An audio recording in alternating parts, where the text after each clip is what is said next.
2026 ခုနှစ်ဧပြီလ9ရက်နေ့ဇာတာပရိသတ်သမီးများအတွက်တနေ့တာဟောစတန်ဖြစ်ပါတယ်ဇာတာပရိသတ်သမီးများအတွက်ဒီနေ့မှာအလုတ်ထဲမှာစိတ်ညစ်စရာစိတ်ရှုပ်စရာတွေစိတ်တွေအားမွန်းကျက်စရာများနဲ့လည်းကြုံရတတ်တဲ့ဘယ်အလုပ်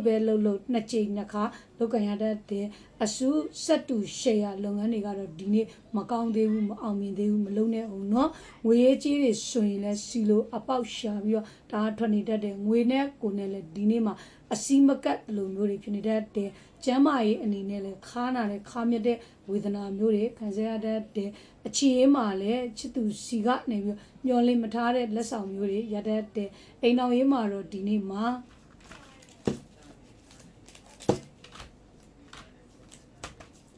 အိမ်တော်ရေးမှာတော့နှစ်ဖက်မိသားစုကြောင့်စိတ်ရှုပ်စိတ်ညစ်စရာများနဲ့ကြုံရတဲ့